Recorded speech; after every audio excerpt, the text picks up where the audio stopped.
Assalamualaikum warahmatullahi wabarakatuh. Selamat pagi teman-teman semuanya.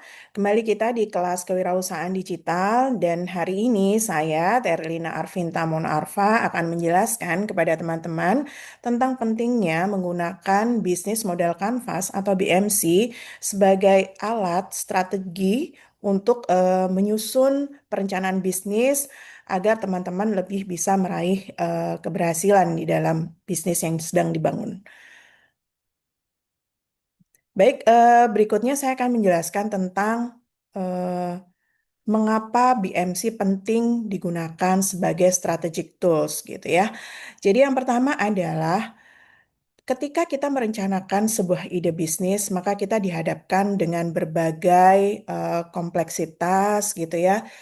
Teman-teman harus memperhitungkan tentang biaya-biaya yang akan dikeluarkan untuk produksi, kemudian harus memperhitungkan juga segmen pasarnya nanti ditujukan kepada siapa, pelanggan kita nantinya siapa, kemudian produk atau jasa yang seperti apa yang cocok untuk segmen pelanggan kita.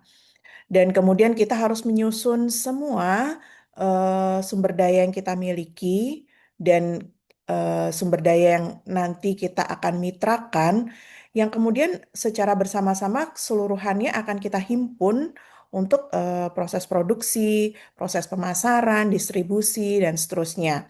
Nah, dari kompleksitas yang ada tadi, maka BMC memberikan sebuah penyederhanaan gitu dari kompleksitas yang ada sehingga teman-teman nanti cukup mengisi ada 9 kotak BMC yang menjadi poin penting yang harus dipertimbangkan oleh wirausahawan ketika memulai sebuah bisnis gitu ya sebagai bentuk perencanaan bisnisnya.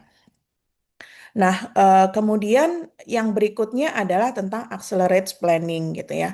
Jadi dengan kompleksitas yang ada, perencanaan yang begitu rumit gitu ya, maka BMC dengan sendirinya akan mematangkan sebuah rencana bisnis.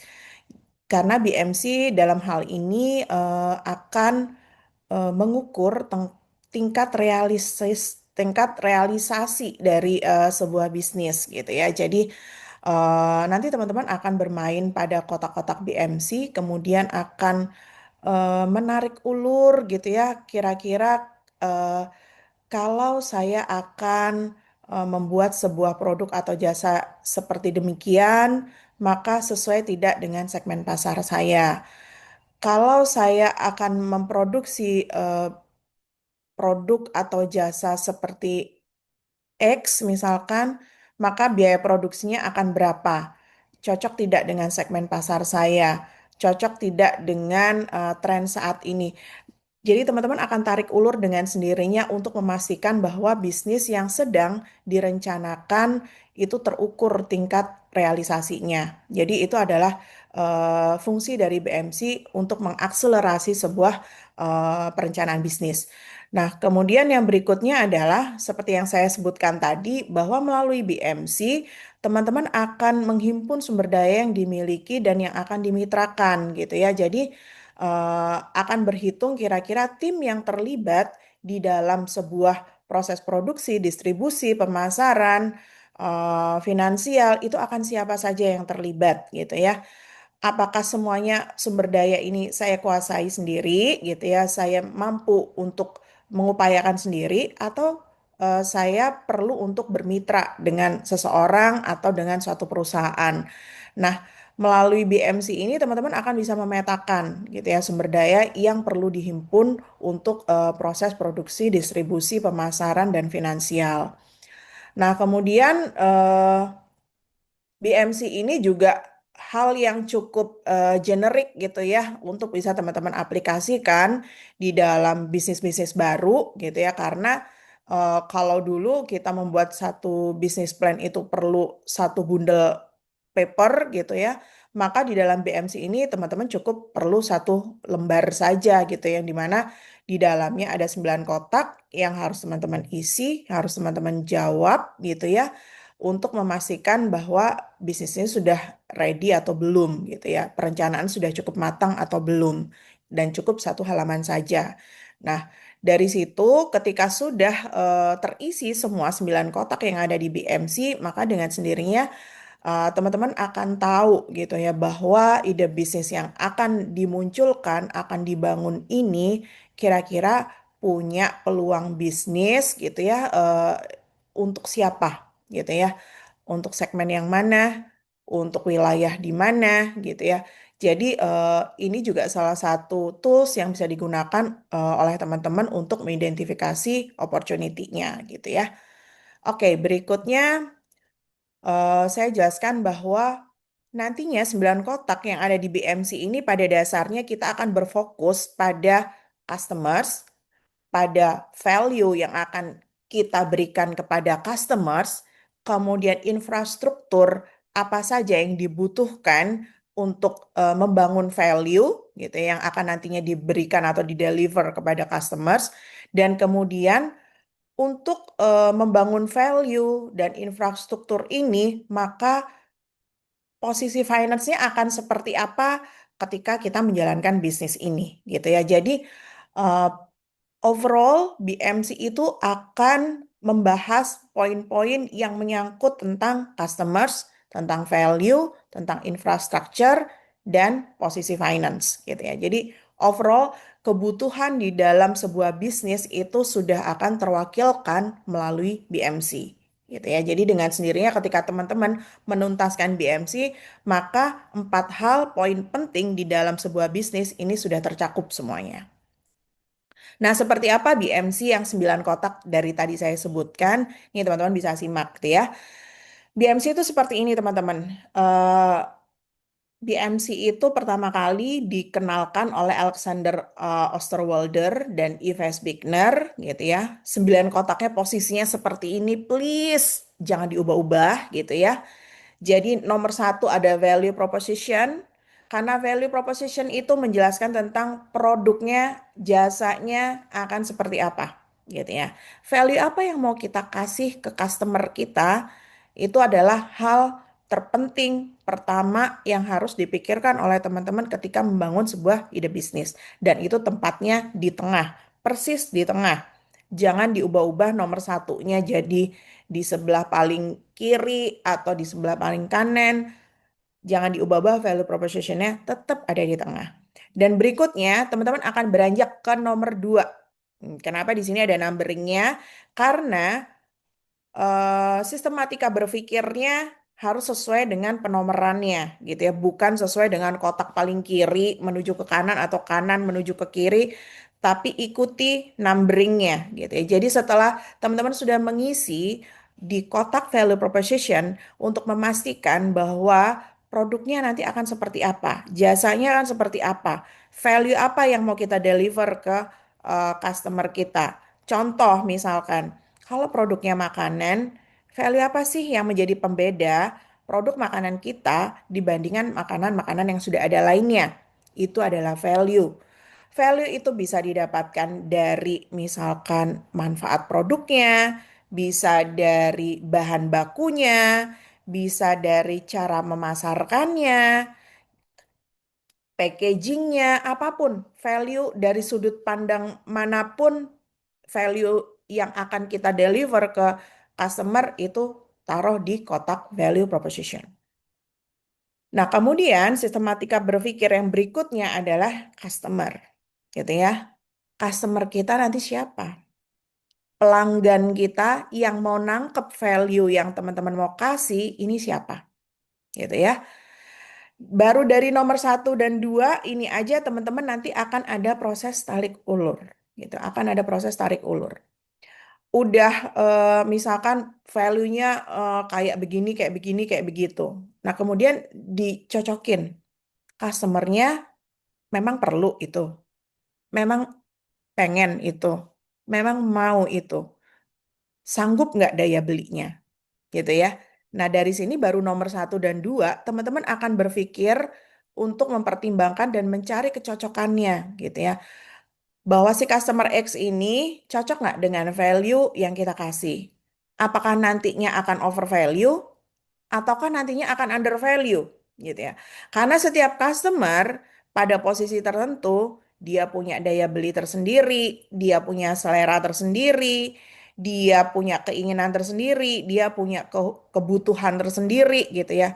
Jadi kita sebagai business owner itu tidak memikirkan value yang baik buat kita.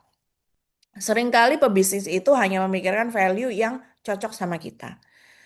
Tapi kita harus berpikir di point of view-nya pelanggan gitu ya. Pelanggannya mau nggak seperti itu?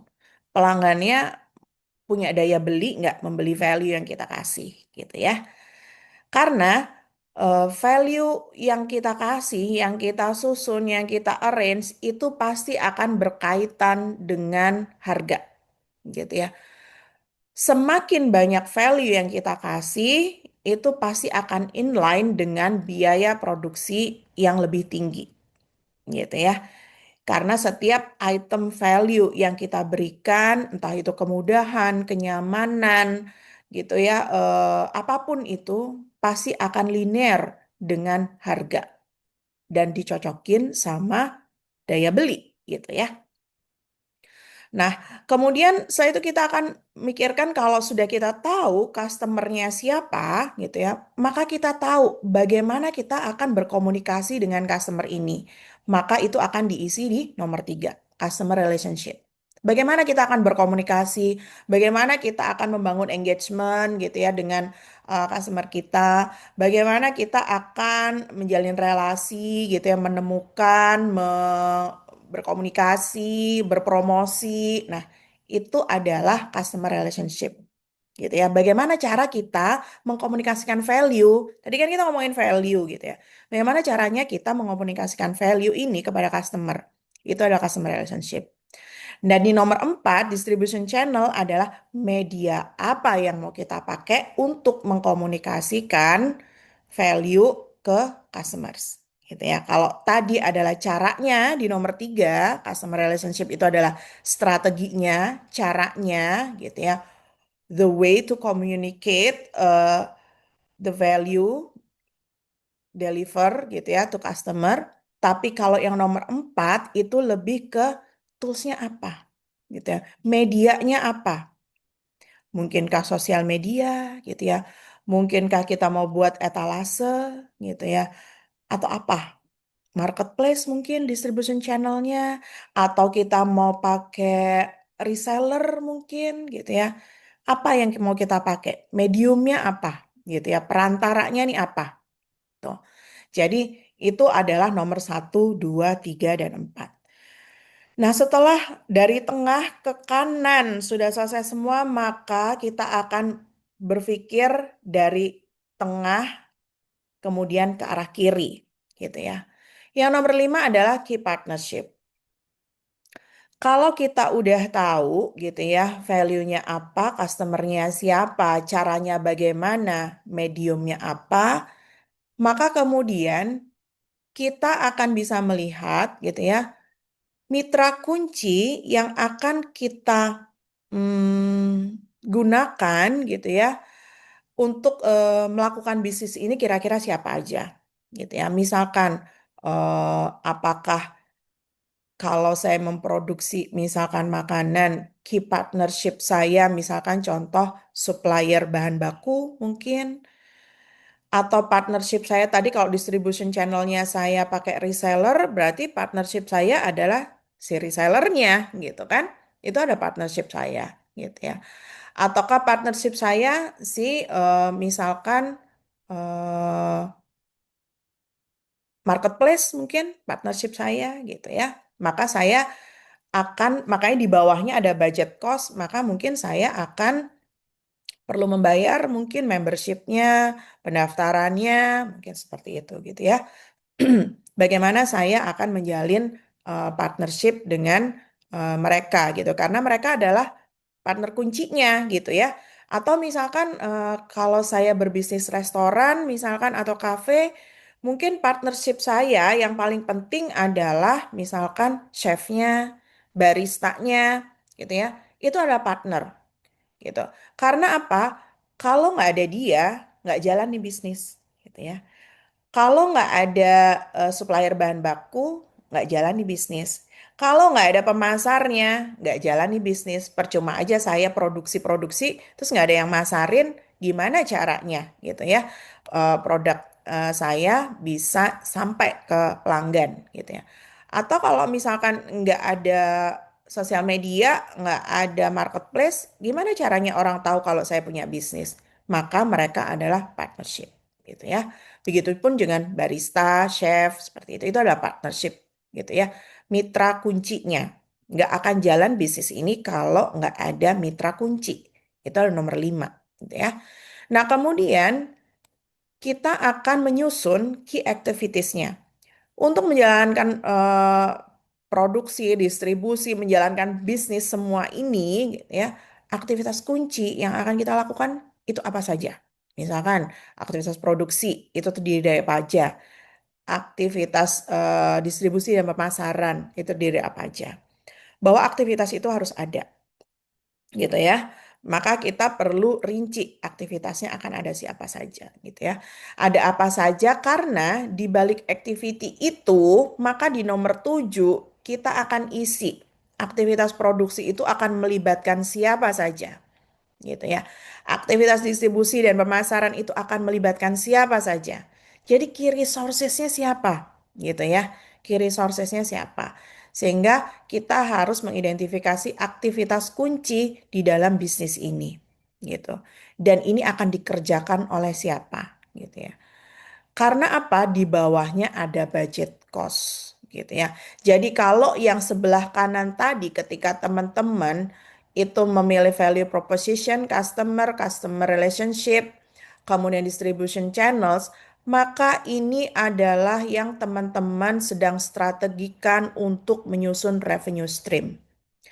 Karena apa? Kalau ngomongin tentang customer, maka ini akan ngomongin tentang penjualan, gitu ya. Maka akan memberikan revenue kepada bisnis, gitu ya. Jadi bagaimana cara kita membangun customer relationship, bagaimana cara kita menyusun distribution channel, gitu ya. Bagaimana caranya kita ngebangun value proposition, kita memilih customer yang pas, itu ujung-ujungnya adalah untuk ngebangun revenue stream. Tapi kenapa antara budget cost sama revenue stream ini terbelah menjadi dua dengan sama besar kotaknya? Karena at least gitu ya setidaknya bisnis ini harus sama antara budget cost dan revenue stream. Ya kan? Harus sama. Dan value proposition ini ada jadi kotak-kotak ini tuh ada filosofinya teman-teman gitu ya. Value stream itu dibelah menjadi dua budget cost dan revenue stream. Di satu sisi Di satu sisi, value proposition yang kita kasih, yang mau kita deliver ke customer, itu akan mengundang revenue, mengundang pendapatan. Tapi di sisi lain, value yang kita mau deliver ke customer itu juga akan memberikan budget cost, gitu ya. Karena proses produksi, gitu ya, kita pasti akan butuh anggaran, butuh biaya, gitu ya. Dan antara pendapatan dan biaya itu harus balance. Itu baru balance, baru BEP, break even point gitu ya. Maka kalau mau untung, maka revenue streamnya harus lebih besar daripada budget cost-nya karena di situ ada profit margin gitu ya. Nah, seperti itu teman-teman untuk menyusun BMC. Jadi silahkan gitu ya sesuai yang saya sampaikan di sebelum Lebaran, libur Lebaran waktu itu.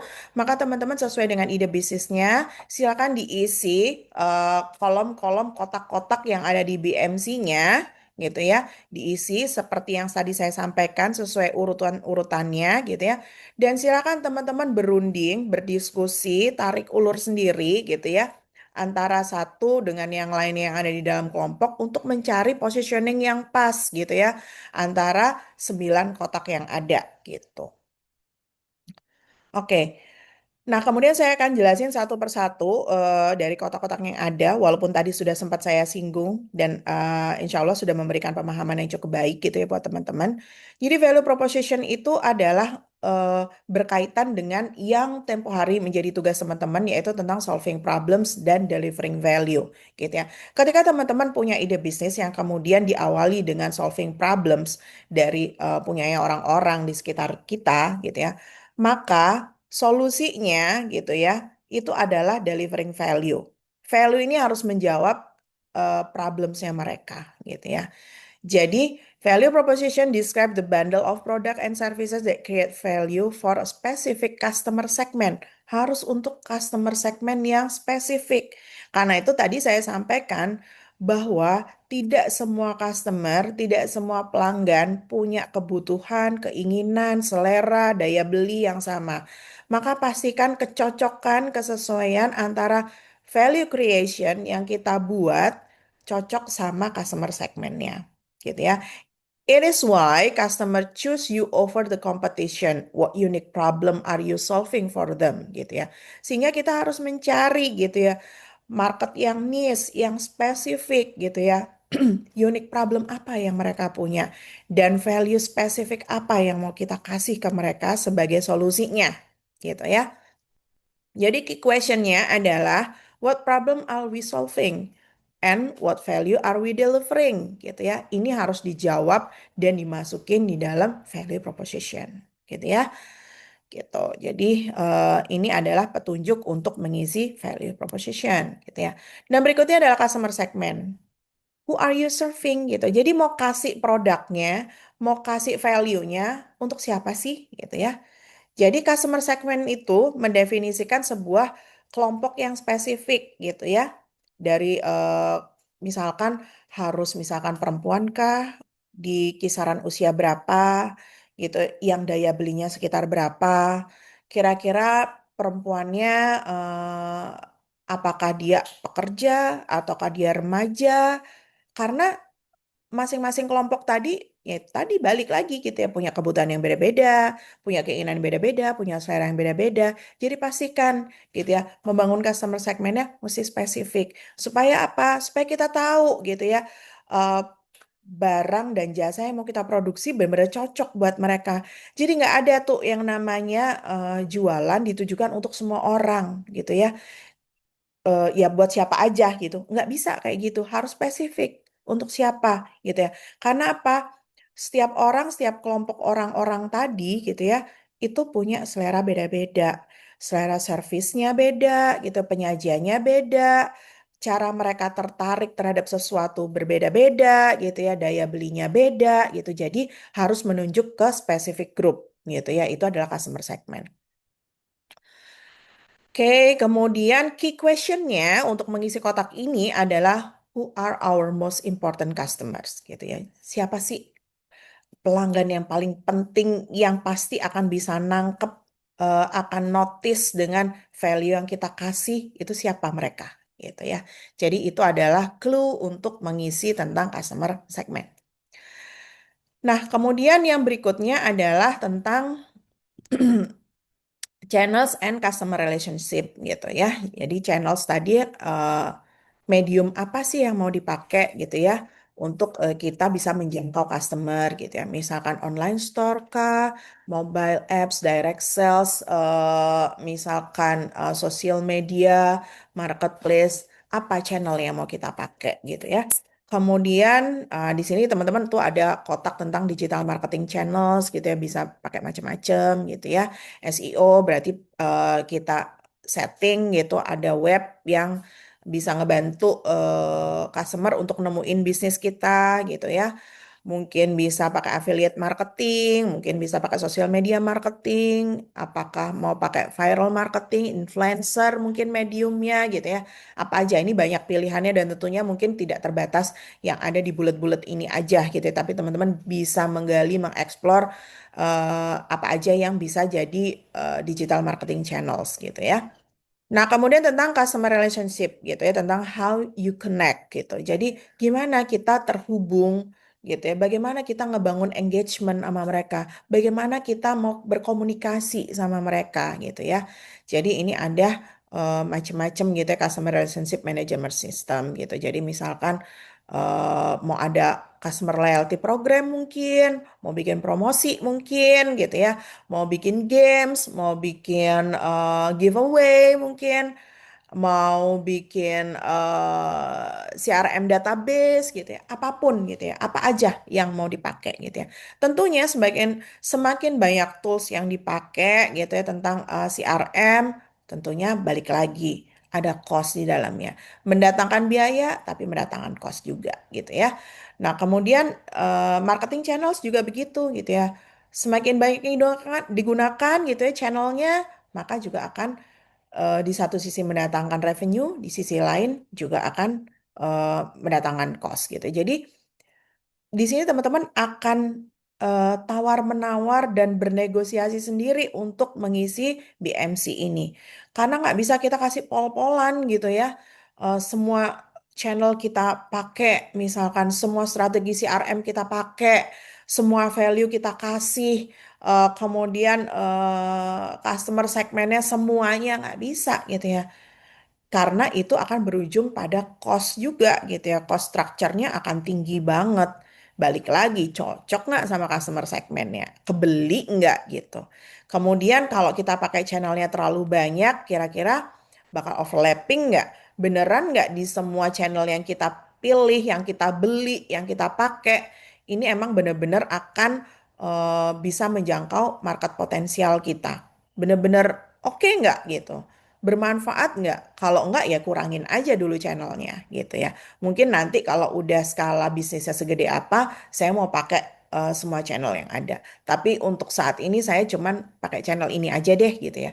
Jadi dengan sendirinya ketika mengisi BMC teman-teman akan bernegosiasi. Sehingga mengapa BMC itu sebagai tools, strategic tools untuk ngukur tentang bisnisnya realistis atau tidak. Karena itu gitu ya, karena terjadi negosiasi tawar-menawar antara program planning gitu ya, perencanaan bisnis kita buat dengan kesanggupan kita sebagai pebisnis gitu ya. Kosnya kita sanggupnya berapa gitu ya. Maka itulah yang bisa kita upayakan, yang bisa kita kapitalisasi gitu ya untuk bisa menjalankan bisnis ini gitu ya. Nah, berikutnya adalah tentang resources, activities, and partnership. Tadi sudah saya sampaikan bahwa ada key resources gitu ya yang mesti kita perhatikan untuk menjalankan key activities, tapi juga ada key partnership bahwa semuanya nggak perlu kita upayakan sendiri, nggak perlu kita selenggarakan sendiri, tapi bagaimana kita juga membangun jejaring gitu ya.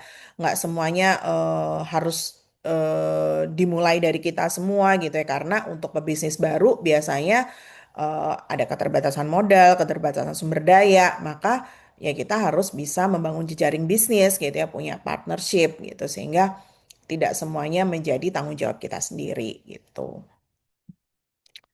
Nah, kemudian berikutnya adalah teman-teman harus nyusun anggaran gitu ya, anggaran bisnis untuk menetapkan harga gitu. Jadi tujuannya setelah kita isi semua kotak tadi, maka kita bisa mengisi gitu ya, kira-kira aktivitas bisnisnya apa aja, aktivitas kuncinya.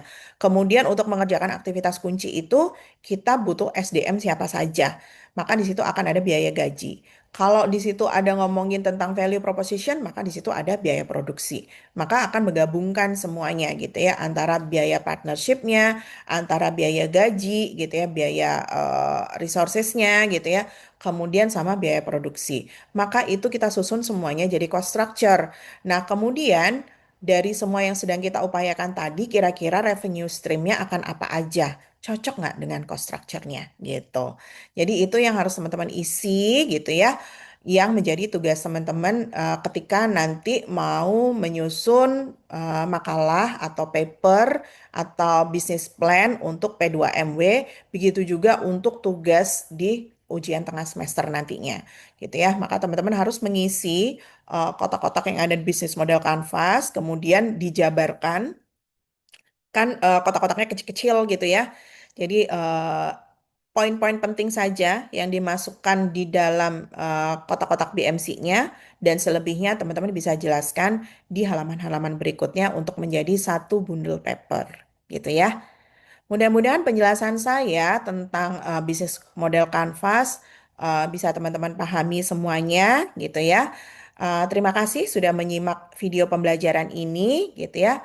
Pesan saya adalah use your BMC as strategic tool for business success. Terima kasih. Assalamualaikum warahmatullahi wabarakatuh.